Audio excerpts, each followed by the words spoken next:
بسم اللہ الرحمن الرحیم۔ السلام علیکم ورحمۃ اللہ وبرکاتہ۔ ڈیلی اسلامک ایڈوائزر میں آپ کو خوش آمدید۔ آج کا ہمارا ٹاپک ہے مسواک کی فضیلت اور اس کے اوقات۔ سوال: مسواک کرنا سنت ہے مگر کئی لوگ چلتے پھرتے اٹھتے بیٹھتے گاڑی میں بس میں مسواک کرتے رہتے ہیں، کیا یہ طریقہ صحیح ہے؟ اگر نہیں تو مسواک کن اوقات میں کرنی چاہیے؟ جواب: مسواک کرنے کی بہت زیادہ تاکید صحیح احادیث میں منقول ہے۔ ایک روایت میں رسول اللہ صلی اللہ علیہ وسلم کا ارشاد گرامی ہے کہ السواک مطہرۃ للفم ومرضات للرب، مسواک منہ کو پاک کرنے اور رب کو راضی کرنے کا ذریعہ ہے۔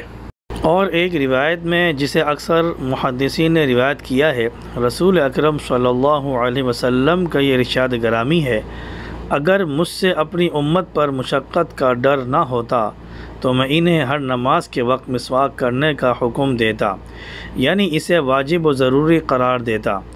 بعض روایت میں یہ الفاظ ہیں کہ ہر وضو کے ساتھ مسواک کا حکم دیتا۔ اسی تاکید کی بنا پر تقریباً اہل علم کا اس پر اتفاق ہے کہ مسواک کرنا نہ صرف مستحب ہے بلکہ سنت موقدہ ہے۔ ایک حدیث میں مسواک کو امور فطرت میں شمار کیا گیا ہے۔ رسول اللہ صلی اللہ علیہ وسلم مسواک کا بہت زیادہ اہتمام فرمایا کرتے تھے۔ ام المؤمنین حضرت عائشہ صدیقہ رضی اللہ تعالی عنہا سے دریافت کیا گیا کہ رسول اللہ صلی اللہ علیہ وسلم جب گھر میں داخل ہوتے تو سب سے پہلے کیا کرتے؟ ام المؤمنین نے جواب دیا: مسواک۔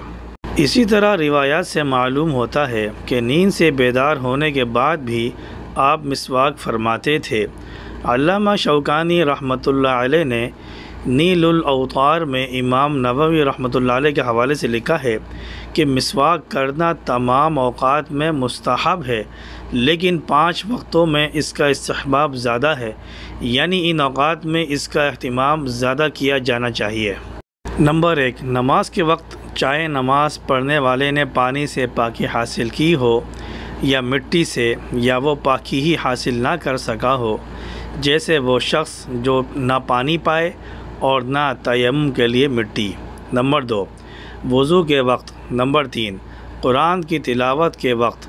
نمبر 4، نیند سے بیدار ہونے کے بعد۔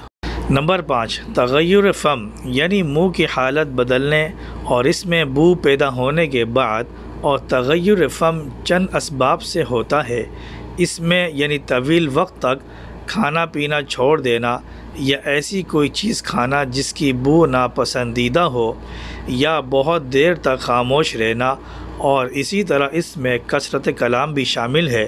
ان تمام حالات میں مسواک کے استحباب پر دلائل موجود ہیں۔ مسواک کا ظاہری فائدہ اور ایک اہم مقصد منہ کی صفائی اور پاکی ہے، لہذا ہر ایسے وقت مسواک کرنا پسندیدہ و مستحب ہے جس وقت منہ میں کسی بھی سبب سے بو پیدا ہو جائے، تاکہ اس ناپسندیدہ بو کی وجہ سے سامنے والے کسی انسان یا فرشتوں کو تکلیف و اذیت نہ ہو۔ مذکورہ بالا اوقات میں اس کا اہتمام زیادہ ہونا چاہیے، بالخصوص وضو کے وقت، کیونکہ وضو کی ایک اہم سنت مسواک ہے۔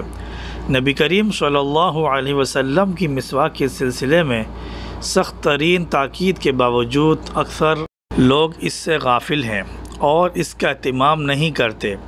اس سنت نبوی کو زندہ رکھنے کی اللہ تعالی ہم سب کو توفیق عطا فرمائے، آمین ثم آمین۔ امید ہے آپ کو ہماری یہ ویڈیو پسند آئی ہوگی۔ پسند آنے پر ہماری ویڈیو کو لائک کریں، اپنے دوستوں کے ساتھ اس کو شیئر کریں اور ہمارے چینل کو سبسکرائب کریں۔ السلام علیکم ورحمۃ اللہ وبرکاتہ۔